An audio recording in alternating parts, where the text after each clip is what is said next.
Yeah, that too. All right. So part 2.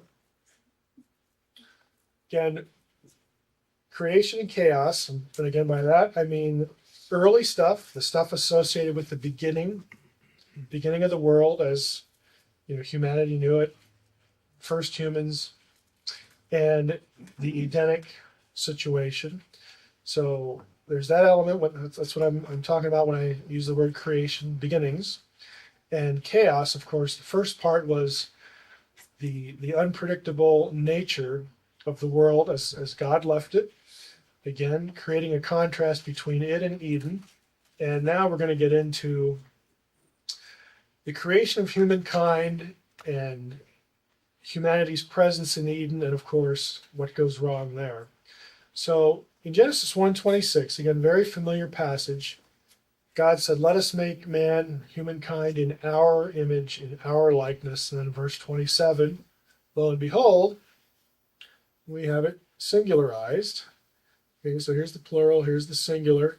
And again, up here, we have, I don't want to get too far into this, but because we spent a good bit of time on this last year, there's a reason why it's plural. It's an announcement, again, to the heavenly host. But when the actual creation of humanity happens, only one deity, only God does that. So let's talk a little bit about the image and plurality and all that stuff. Preliminary observations. If you just look at that Genesis 1:26-28 passage, these things become apparent. Both men and women are included equally. The image, whatever that is, we'll talk about that, makes humans distinct from the rest of terrestrial creatures. It's not incremental. You either have it or you don't. Okay, they don't get the image in stages. Okay, it's just something humanity has. Makes humankind like God in some way. So the image must be something shared with God's own being and nature. It has to be congruent there. It's also shared with the us, the plural. Again, I think the most coherent view of that is that God, single speaker, is announcing his intention to the heavenly host, his divine council, saying, "I've got a great idea. Let's make humankind in our image." So he's going to be like God. He's going to be like you guys too, because you're like me, because I made you too. There's something shared going on there. So there's an announcement to a plural crowd. Let's do this. But then when the time comes to actually do it, only one being has the power to do it, and that's God. That's why it's singular later on. So let's talk about what it is. I don't want to spend too much time on what it's not, but we'll try to focus on what it is. I will say this about what it's not. Since it's not incremental, since humanity must, all humans must possess it, and you don't get it in stages, any view that defines the image as an attribute or quality, even if it's connected to the brain, like the ability to think about God or pray or something like that, if you connect it to any quality that must develop chronologically, you have problems.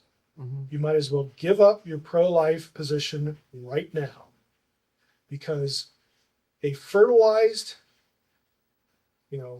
conceptus in the mother's womb does not pray, does not think, doesn't do anything. And if you say, "Oh, well, the potential was always there. It's going to become a human being. It's going to become what am I saying? It's going to become a person." Well, when? Well, when it can do those things. And when is that? When it gets a brain. You see the problem. Then you have something that isn't human from the very beginning, even though you want it to be that way, and you're going to talk about potential. Great, we have a potential person.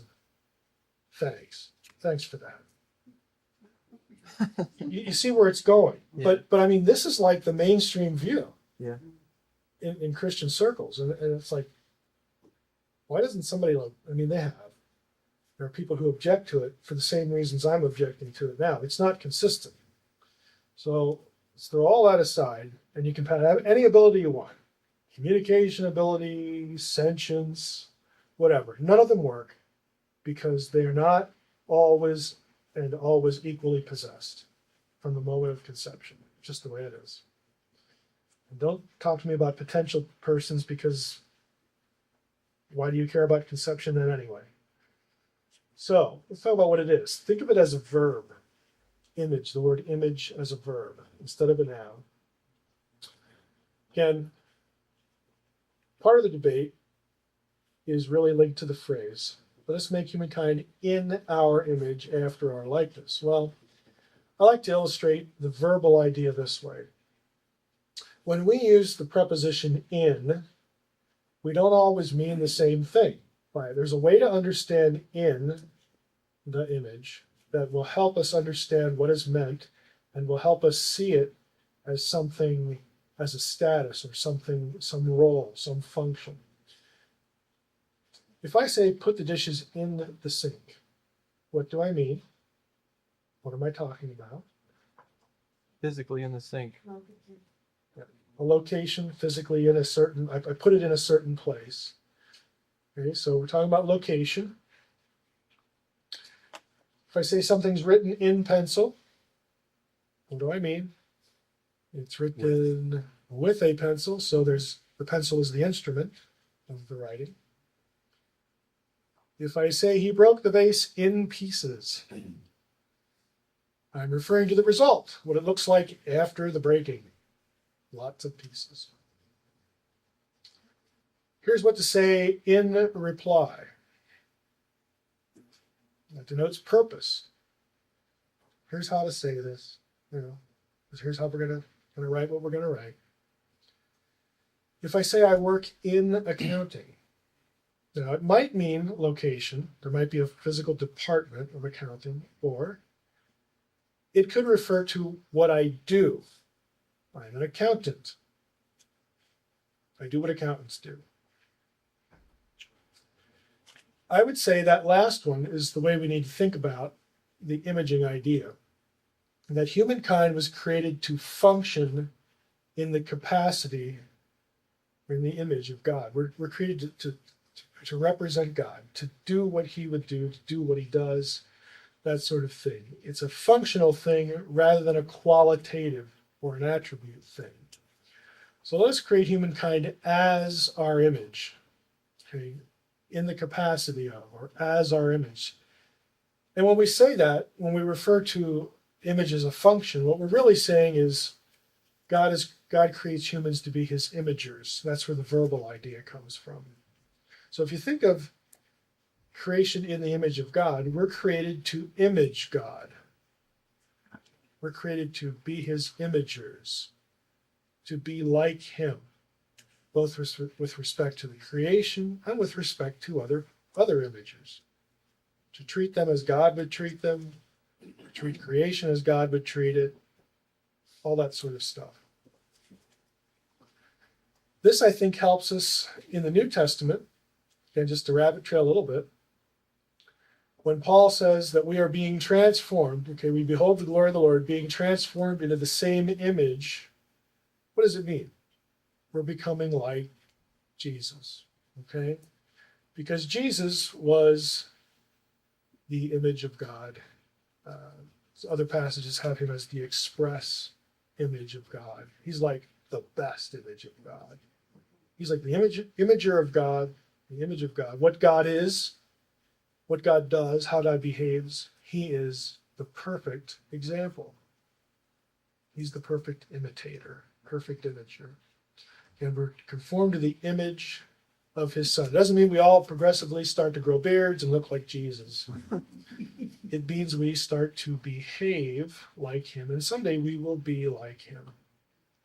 And I do think that means, post-resurrection, that our bodies are transformed to be like his. We shall be like him. We're not going to be Yahweh because we're created. Okay, we'll never be that because we're contingent beings. There's only one of those, but we'll be like him, in a significant way, both in terms of how we're transformed in physical terms and how we're transformed in spiritual terms. So all humans are imagers of God, but they all don't represent him the same way. We're able to function in God's place. We image him because we share certain attributes that are God's. Now, I want to focus on one of those attributes, and that is freedom. God is free. He has a free will. He's the only being who is completely free, meaning he needs no external help. He needs no external influence. He has the perfect mind to decide what to do at all times, in all places, under all circumstances. He needs no contribution. Now, God does respond to people, to prayer and things like that. But the point is he doesn't require it. He is completely free to do what he wishes. Now, we share the attribute. We have a little taste of it. And I would say without it, if we lacked this attribute and others, we would not be like God. We would cease to be his imager. Therefore, I would say this freedom is essential to imaging. It's absolutely critical. Without it, we are no longer imagers.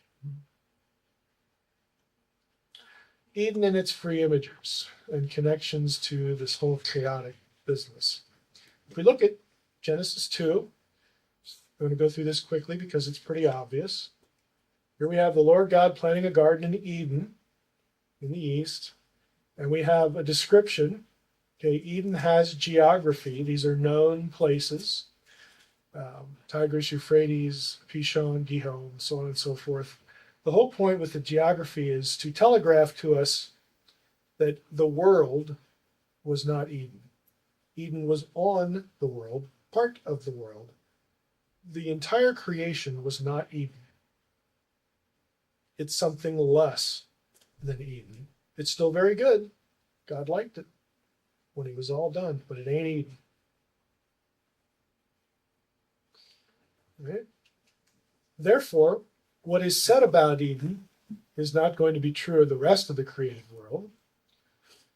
There's no problem with chaos being part of the creation of Eden. Eden was a small locale on earth. So the rest of the globe has this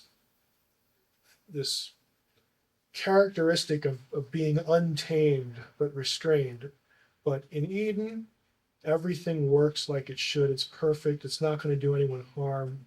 There is no element of potential disaster as far as the creation is concerned, as far as the environment. But there are intelligent beings running around Eden. Okay? Human and non-human. Eden was where God was, and so where God is, it's the best, it's the perfect environment. Now, let's talk about temples a little bit, because later on, we're going to talk about temples and tabernacles and temple of the future and all this kind of stuff. I want you to realize that temples in the ancient world had certain characteristics that are going to look awfully a lot like Eden. Because Eden is the place where God dwells, and there are parts of the description that are characteristic of other, ancient Near Eastern religions and things like that, because naturally, the gods live in the best place, the most lush. Think about it. This is the Middle East. Dry, doesn't rain much. You're lucky to get 3 squares a day and water. But where the gods live, man, it's just this perfect, lush garden. It's just wonderful. Okay. It's part of the reason, by the way, that the promised land that was intended to be God's abode is described as how consistently? Milk and Land flowing with milk and honey. Just abundant. Again, trying to thread the idea. Where God is, man, that's the best place.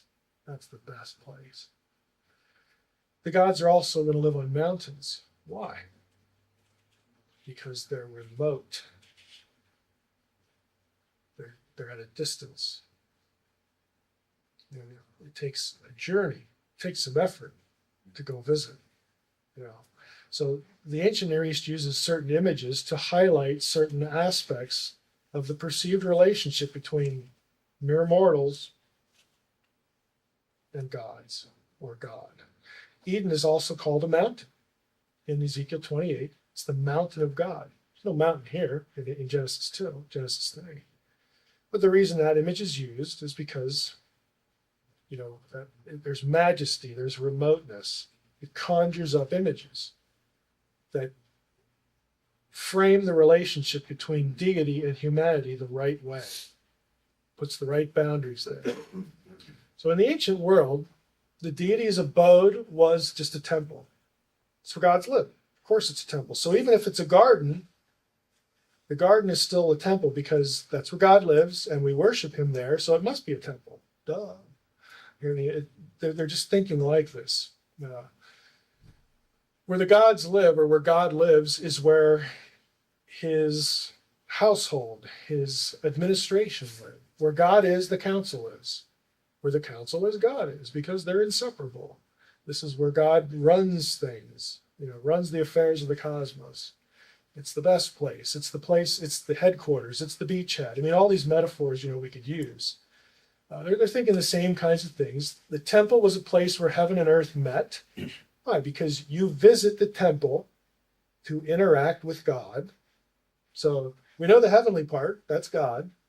And when we show up there, and plus the fact that it's here on earth, you got the heaven and earth conjunction, intersection going on. Temple was associated with life. Okay, it's certainly not associated with death. Why is it associated with life? Because the only explanation for where life comes from, where it came from at the beginning, and why it's sustained is God, or the gods. We don't do that ourselves. If we don't do it ourselves, I mean, we can say that creation perpetuates itself. Yeah, we can see that.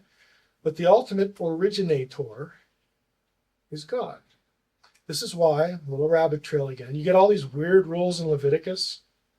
Like, if a male has a nocturnal emission, he's not allowed into sacred space. You got to, go home for 7 days and then take a bath. And, a woman who gives birth to a child is not allowed in the sanctuary. A woman who's menstruating, not allowed in the sanctuary. Why? Because they lose 2 bodily fluids, okay, semen and blood. Why are they important? Because they are both connected to life.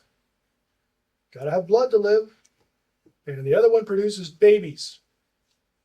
When you lose them, that is like dying, the loss of the life force. So when you do that, you have to go through a ritual process to be made ceremonially pure so that you can approach God again. You can approach the life. The life giver wants nothing to do with that. Okay? So that by merely making you go through that little ritual, it reinforces the idea that that place is life. Anywhere that's not there isn't. My world has death in it. I lose, things happen, we bleed, the life force is gone, or we can't come in contact with a corpse and then go to the sanctuary. We can't have connection to death. Again, these are all abstract ideas, but when you see them within the framework and what they're supposed to teach, the sanctuary, the presence of God is associated only with life. These little oddities fall into place because they're designed to teach very simple ideas. They just do it in to us, kind of a weird way. Temples were often oriented to the 4 cardinal points. They're oriented to every direction so that everything is covered. It just denotes totality, the 4 corners of the earth. It's a sign that everything, you could start anywhere, in the earth that we know, and follow an access line in any direction, and you know where you're going to end up? Right here. Right here. This is the center. That's why later when we get a temple in Jerusalem, Jerusalem is called the center of the world. Is it is it the mathematical center? No. Who cares? That wasn't the point. The point is, conceptually, This is the center of everything. Right here, this spot. That's what they're doing. Again, they're simple ideas, but conveyed in fairly abstract ways. Eden, again, is a temple. God lives there. It's a lush, well-watered garden. Again, a mountain in Ezekiel 28. Heaven and earth meet in Eden. There's no death in Eden. Tree of life sustains it perpetually. Has geography, 4 rivers, 4 directions. This is all designed to say that Eden, in biblical theology, is cast as a temple. When you get to the tabernacle and the temple itself, why is it? Why are the colors what they are in the tabernacle? Why are some of the objects of the tabernacle, shaped like plants? Why does the temple get decorated with plant life? Why do we have, 2 pillar tree? I mean, it's garden imagery. It's not just like, man, this is boring. You got to dress it up. Like, who's a nice artist here? Okay. It's designed to remind you of the first temple of Eden. This is the place where God lives. Right? It's either a garden or a mountain. Eden, Sinai, Zion. They're playing on both images for different reasons. It's cosmic geography. In Egypt, again, just a little rabbit trail. This is why all Egyptian temples were built when you entered the front.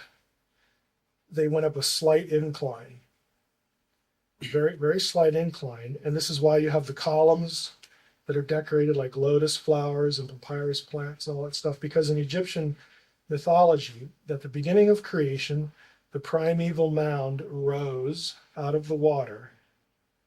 And the water was conceived of like the Nile, a marshy, kind of thing with plant like reeds and stuff like that. So every Egyptian temple was a little microcosm of the first mound. So at the end, you're elevated because you're going up the mound. And at the end, they would have a little boat. Okay, either a little boat or the image of the god, because the god lived there and he used the boat to get around because it's all water. Again, it's just very abstract ideas, but they're designed to recreate the creation story. Why do we have pyramids? The pyramid was conceived of as the first mound, the primeval mound. That's the place where life is. So the things that go into it that die, that are dead, you do the ritual inside the burial chamber, and they come back to life because it's where the gods, all these kinds of abstract ideas are just floating around in the architectures. And the Israelite temple is no different. You just have to sort of be in tune with what they're doing. They're not just killing time. It's not like, well, these guys are union workers, we got to give them something to do. They're not doing that. Okay, there's a purpose behind it that's more than just economic. Okay, it means something. Now, again, to just play this out a little more, because you're going to see some of these phrases later.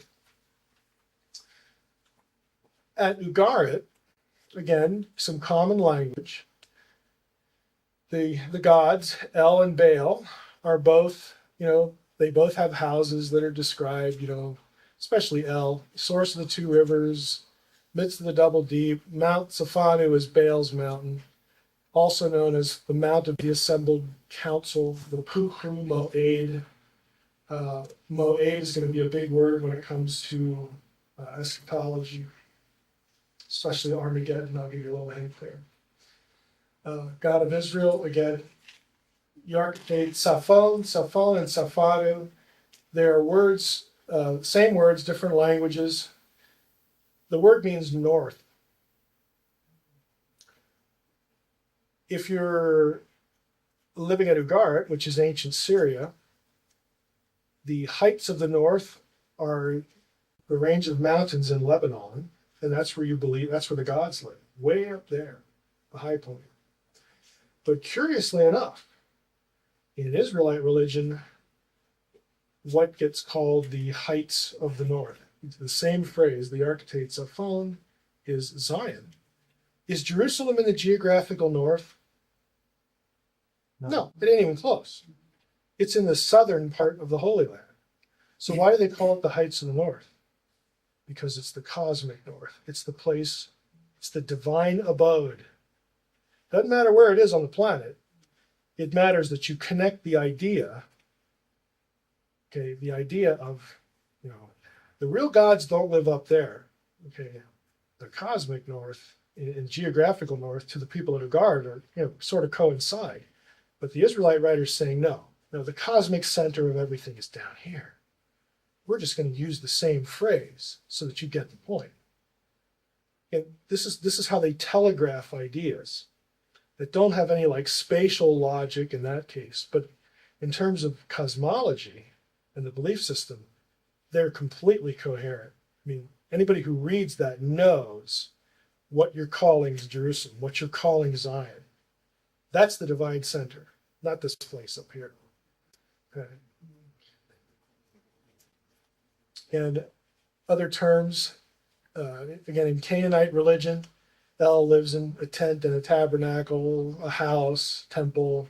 And the same terms are going to be used in the Old Testament because the logic is this is the real deity, this is the real creator, this is the real master, not the Canaanite El, but Yahweh, who is also called El, over here. So you have, again, some of the same vocabulary.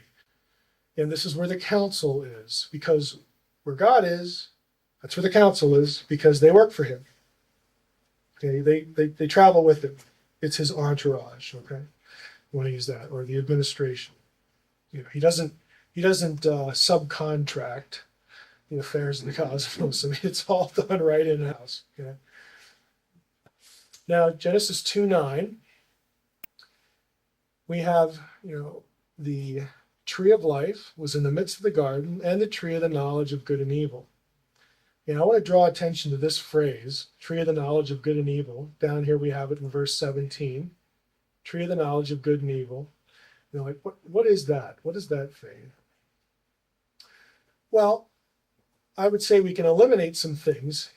Some commentators will say it has something to do with sexual activity, because after they sin, they know they're naked. Well, it's not as though God didn't want Adam and Eve to know about sex, because he told them, be fruitful and multiply. Okay, so that really isn't the point. That's not a transgression. That's what I want you to do. Okay? It's also not a reference to moral discernment, because it's gained by eating.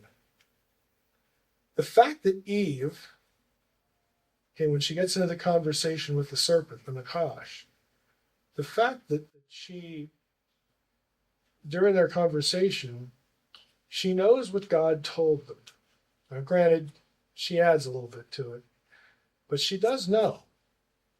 And she's hesitant. That tells you right away that she knows, probably, we're not supposed to do this. I mean, she has already. The choice is going to be rebellion. Again, the command would be pointless if the humans didn't know what disobedience was. They knew what they weren't supposed to do. So again, she hesitates. She already knows. So knowing good and evil is something also true of God and his heavenly host, because once she eats and she knows good and evil, now she's like one of us. Okay, Genesis 3:22. So let's look at it here. Serpent says to the woman, you won't surely die. God knows when you eat of it, your eyes will be open. You'll be like God or the gods. The word's Elohim. So in verse 4, verse 5, we're not sure if it should be singular or plural. When we get down to verse 22, we have one of us. So we know, this is plural up here. So it's God and the other members of the heavenly host. And now humans, after the fall, are going to share this knowing good and evil thing, whatever that is. Now, what I have here is I have a search. The exact phrase used in Genesis occurs 5 times. Here you have the Genesis references down here. You'll notice there's only one other place where knowing good and evil occurs. Deuteronomy 1. And here it is. As for your little ones, or who you said would become a prey. Again, this is after when Moses is reflecting back on their failure to take the promised land, when they were afraid, of the giant clans, and we don't want to go in there, we're going to get our butts kicked. And so Moses now in Deuteronomy is looking back at that event. He says, as for your little ones who you said, would become a prey to the inhabitants of the land, and your children who today have no knowledge of good or evil, they shall go in there. To them I will give it, and they shall possess it. So the second generation of Israelites who inherit the land, they were innocent of the unbelief, the sin of their fathers. So what the phrase really refers to is, it's not knowing good and evil means to be innocent in moral responsibility, to not have been encumbered with accountability. So you can tell, if you look at it that way, when they sin, now they are encumbered with accountability. Okay, the other divine beings know what accountability is because they work for God. Okay, they know what to do and not to do. And in God's sense, He knows what it is because He has to watch what happens. Failure and success and that sort of thing, and He dispenses, the accountability. So this whole idea here, and I wanted to rabbit trail a little bit on it, because it kind of becomes confusing, and it'll relate again to freedom as we see the stuff played out. So in Genesis 3 again, we go back here, you will be like God or the gods, you'll be like the gods, knowing good and evil, and like divine beings, of which God is one. Behold, man has become like one of us, knowing good and evil. Point, they would be held morally accountable for their choice. That was something new. Why? Because they'd never rebelled before. They are no longer innocent. They have now come under moral accountability.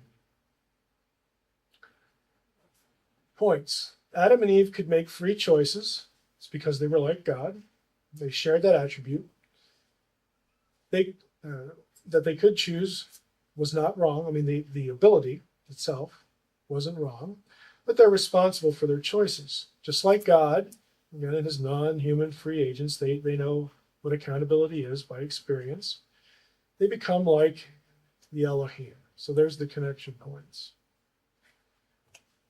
Other points that extend from the fall. So we have freedom, we've got moral accountability, we have I should say immortality lost, immortality gained, but that's an awkward way to put it.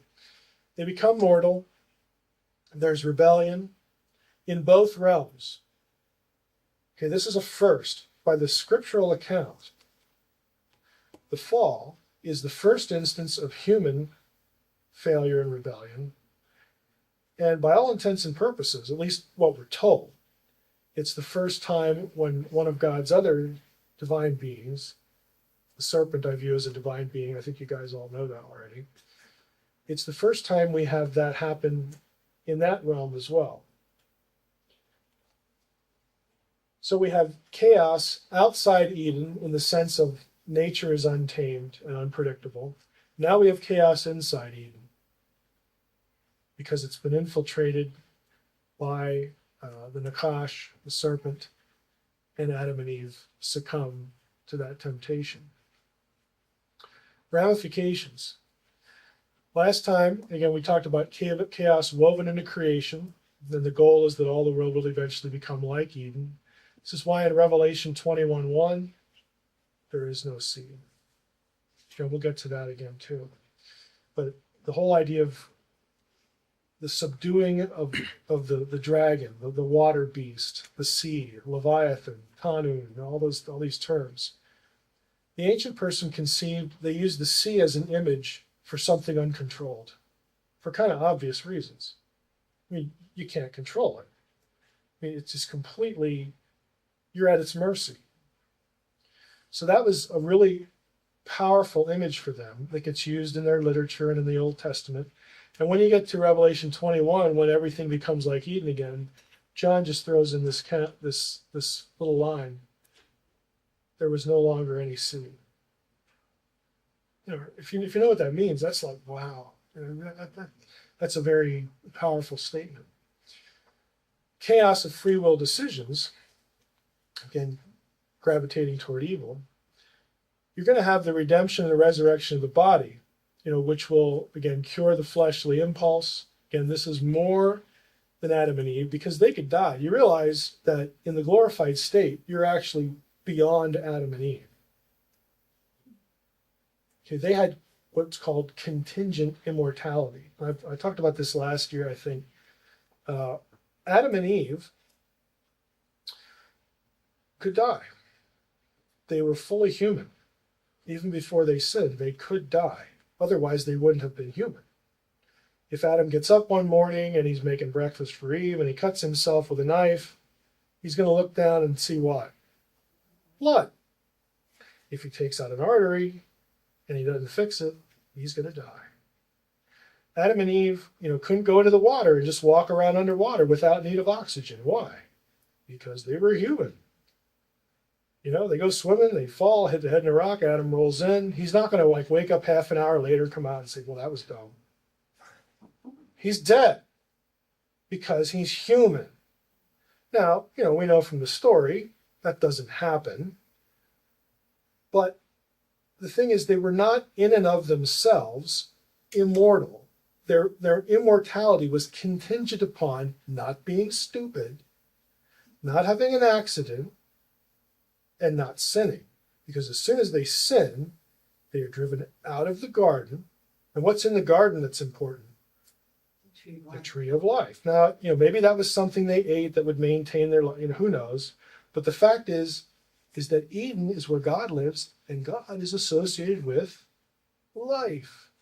You stay in there, you live. Okay? It's again, a real simple set of ideas.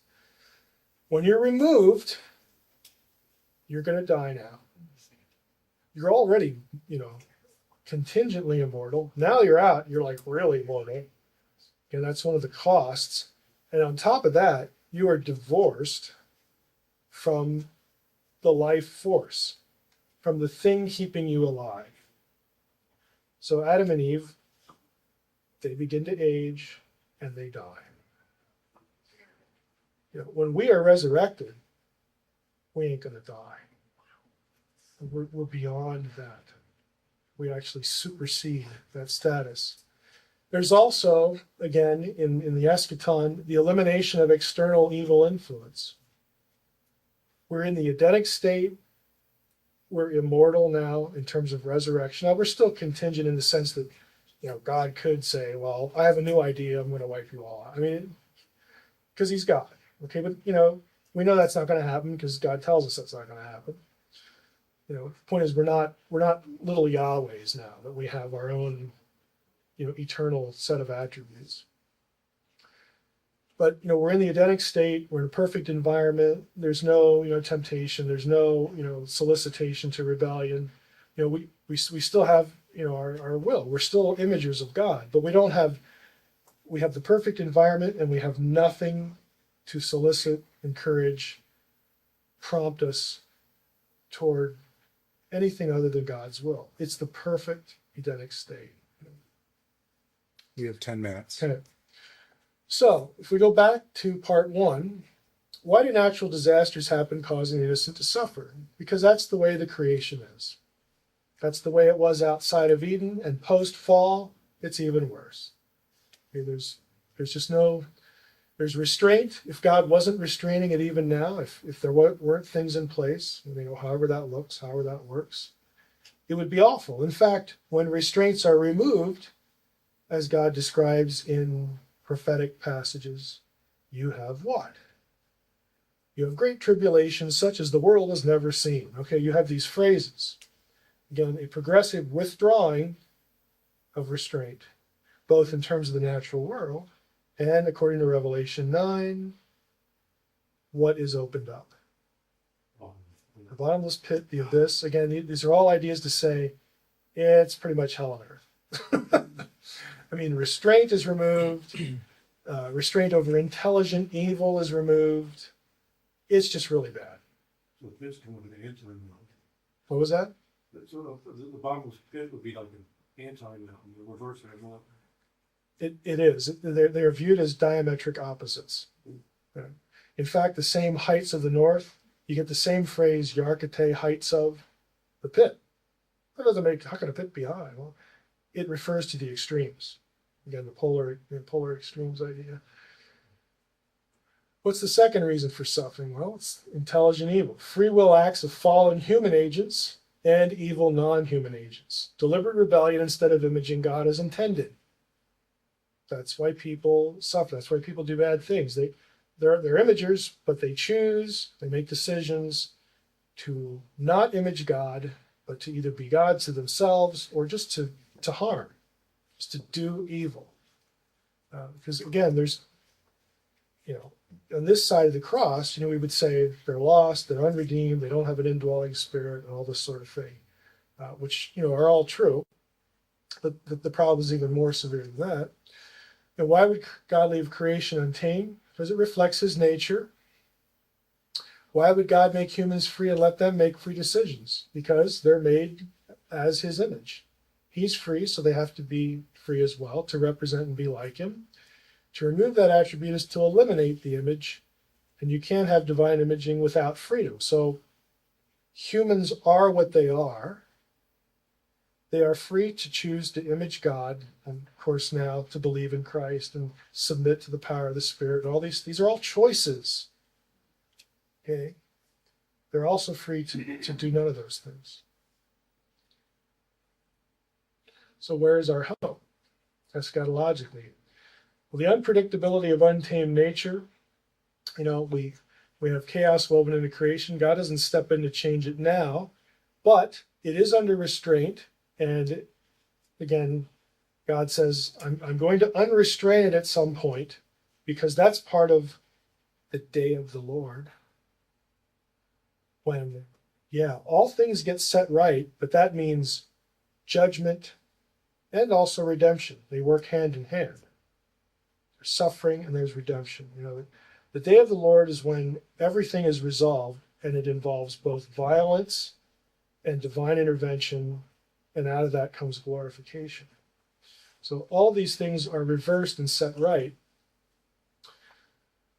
Chaos of free will decisions, the threat of human freedom to do evil. Again, imaging is really important. Evil happens when freedom manifests as rebellion. Freedom is also necessary for true obedience. We can't forget that. So the resolution of that part, evil can end only one of two ways. Removal of freedom at the cost of imaging, and God isn't going to do that because then we're no longer human. And the second is redemption, resurrection of the body. Again, this is eschatological sense, the ultimate sense of deliverance of evil.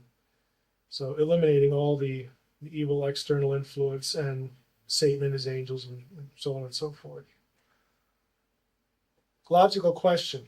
Is God not in control then if he does not predestinate everything? I would say God does not predestinate evil. Humans are free. He foresaw evil but didn't need it to happen to work a plan. Now I know the old explanation for this. You tell me when we stop, because I can always pick up the last slide or two. Why does evil happen? Well, some hyper Calvinistic positions will say God does predestine evil, and he's behind it, because they're stuck in a position that God must have control of every event, even evil acts, to be sovereign. Then there's this mediating position where, well, God saw evil and incorporated it into his plan. So, in other words, God couldn't think of a better plan. Like God, now that God has the plan set, he needs evil to happen so that it all works. I don't think God needs evil at all. Okay, that's what I'm getting to. There's a different perspective here. And where I get that, I think 1 Samuel 23 is really important. This is the story, real quickly, of David at the city of Keilah. He delivers the city, from enemies. And while he's there, Saul hears he's there. And he goes, David is like a caged bird. Okay. I'm going to go down there and I'm going to surround that city and put it under siege, and I'm going to get him. Well, somehow David finds out that Saul is on his way. And so he asks God, if Saul shows up here, will the men of Keilah surrender me to him? And God says, you bet. Like in a heartbeat. Like, thanks for nothing, David. Here you go. Here you go, Saul. And so what does David do? He I leaves. think I'm going to get out of here. Yeah. Now, what does that tell us? God foreknew an event that didn't happen. That means that God's foreknowledge of an event does not necessitate its occurrence. Foreknowledge does not necessitate predestination. It just means God knows. God gives David the information. There you go, David. Now, God knows what he's going to do, but David has to do it. If he sits there, God's going to be right. Okay, he didn't foresee incorrectly. But nevertheless, there's freedom within the context of God's foreknowing. So God deemed freedom, even though it would be used for evil, essential to human existence. And again, which God is sovereign? The one who foreknew and predestinated every event of human existence, including the fall and all sins. Is that God sovereign? Well, yeah, that God would be sovereign because it controlled everything from the beginning. Is this God sovereign? The one who foreknew evil would happen as the result of sharing his attribute of freedom with humans, and so allowed humans to do sin, all the while steering free human choices toward the final ends of human history that he did predestinate. Which God is sovereign? They both are. What I'm suggesting is that this one is more reflective of biblical theology than that one. You still have a sovereign God. You just define sovereignty as the ends to which all things go. And this one has everything up front. It's front-loaded. Which is the better chess player? The guy who makes you move every move and then he's just going to make you lose? Or the guy who says, it doesn't matter where you move, I'm going to win? I mean, that's the analogy. Which one is like the better player? Front loading or back loading. So, it's determinism versus eschatological predestination is what I like to call it. The ends are predestinated. That's a big term, I know. We like it. Okay. Have a minute, or should we skip to the summary to begin next time? 29, yeah, it's 12:29 right now. All right. Well, just a quickie here. Evil exists because free will is essential for being an imager. An image refers to representing God as co-rulers with him, co-administrators. The image doesn't need evil to be a reality. Imaging preceded the fall. God's intention was to rule his creation through these proxies, through these imagers. And eschatologically, evil will be eradicated. There will be no enticement to sin. And all the earth will be transformed to an Edenic state. But that's not going to happen until there's a battle with intelligent evil. That just has to happen. Why? Because some free will imagers are evil. Human and non-human. It's bound to happen. It's inescapable. Okay, we'll can it there.